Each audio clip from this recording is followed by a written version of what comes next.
Number 2 of today's program, because outside still kind of cold, 27 degrees now. Morning low has been 25, up to 46 later on today. In fact, we'll use those cold temperatures as our horrible segue of the week into our next guest, because anytime there's heavy rain, high winds, snow, or even like this cold weather, one of the first emails we get, one of the first texts or responses we get is, hey, what's this mean to the Berry College Eagles? I won't speculate about that. Our next guest knows all about those things.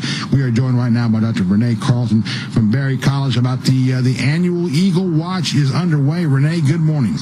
Good morning. We are in Egg Watch 2016. Yeah, I want to get one of those ABC dramatic, audios behind saying that kind of thing. And we're starting to see some of the interest already pop up. I mean, a lot of interest pop up in this already.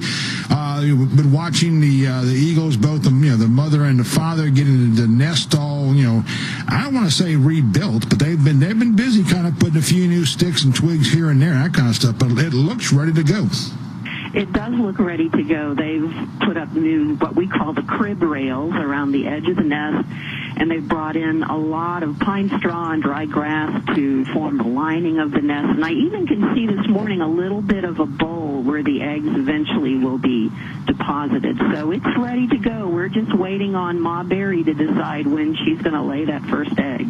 Yeah, and we talk about that. I know over the years now. Make sure, I could be wrong on this. I think we're seeing 2. I think we're seeing 3 with, and the one time we had the 3, I think one of them was did not form, I guess. So normally it could be anywhere from 1 to how many? Well, a normal clutch meaning how many eggs are going to be laid, is 1 to 3 for eagles.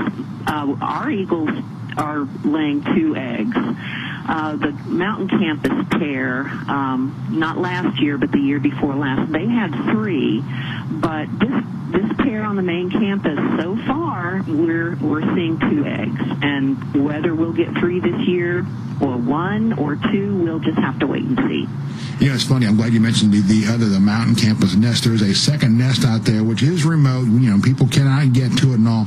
But you guys are being able to at least monitor it from a distance, or do you have a little bit more surveillance on that? No, we have to monitor it from a distance because it is in such a remote location on the campus, and it's difficult to get to unless you actually know exactly where it is. It's even difficult to see.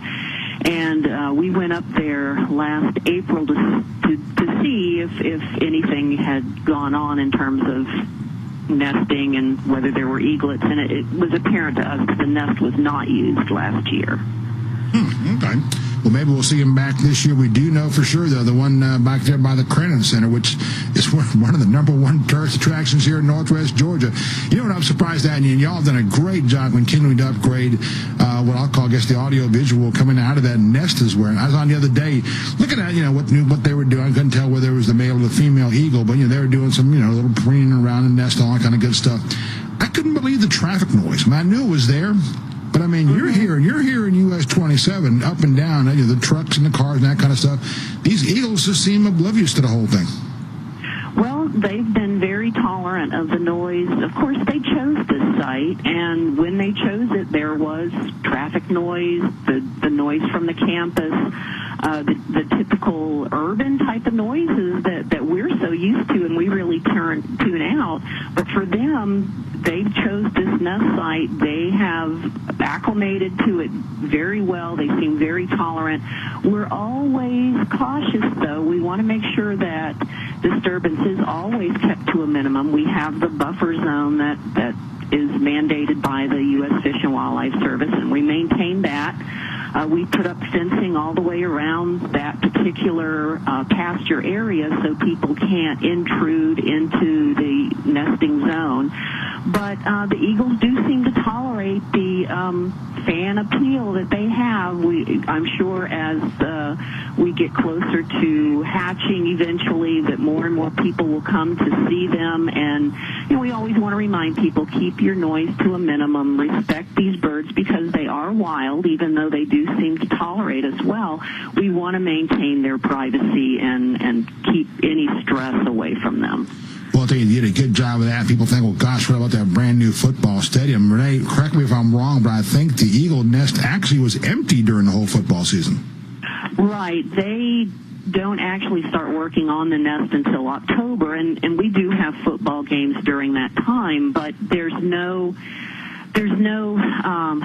activity like we're seeing right now. It's building into the breeding season. Now, that's not to say that it isn't still a sensitive time for them, but again, because they seem to be so tolerant of an urban type of situation, the football games didn't bother them a bit. In fact, they were even seen flying over the stadium a couple of times when we were having the opening ceremonies and all of the activities with the opening of Valhalla. Now, you didn't arrange that, did you? I mean, I heard you had arranged the whole thing. Well, I was asked to put in a word or two, but, that was totally up to them. Gotcha. Okay, well, did a good job of that for sure. Well, Renee, you got about 2.5 minutes left here very quickly. How about walking folks through what happens next? I mean, here we are, like you said, the bowl seems to be there. I love the idea of the guardrails. What's next? Well, what will happen next is the female will lay her first egg. Now, it was this date, January 6th last year, that the first egg was laid, and then the second was on the 9th. So we are waiting and watching for that first egg. The second egg should be about 3 to 4 days after that. And then if we have a third, it will be another 3 to 4 days, of course, depending on her body signals and how she's forming those eggs. Then we will go into the incubation period that lasts approximately 33 to 35 days. And then we'll be on hatch watch, see what happens. After that, if we have 2 eaglets, then we'll go through that period of time where the eaglets are growing, and eventually they'll start learning to exercise their wings, they'll branch, and then we'll be on fledge watch. Later on in the springtime, usually around mid-April is when we start anticipating fledge. So a lot going on, a very busy time about to start. I did not realize we're 1 year out from the first egg last year, so good timing there for sure. Well, we'll keep an eye on that, of course. Berry.edu/EagleCam's a great Facebook page name for these folks, for these eagles as well. Y'all do a fantastic job with that. Renee, we always love keeping up in these things. I'm sure we'll touch base with you during the season there. Any final advice for the viewers? Well, our cameras are much enhanced this year. Just go ahead and tune in to berry.edu/EagleCam. It's live 24/7. The sound is usually only on when there's some eagle activity, and you will hear some wind noise and traffic noise at times. But this time year, I think everybody's really going to enjoy the good resolution we have with the new cameras. What I've seen already this year looks fantastic. Renee, I want to thank you for your time today especially, and we'll be checking in throughout the season, okay? Okay, happy to talk to you anytime. All right, Renee, thank you very much. That's Eagle Watch 2016 underway, Break Time Hometown Headlines Radio Edition. WRGA. You're just one number off, but the game is on. Good news, Cash 3 and Cash 4 players. Your days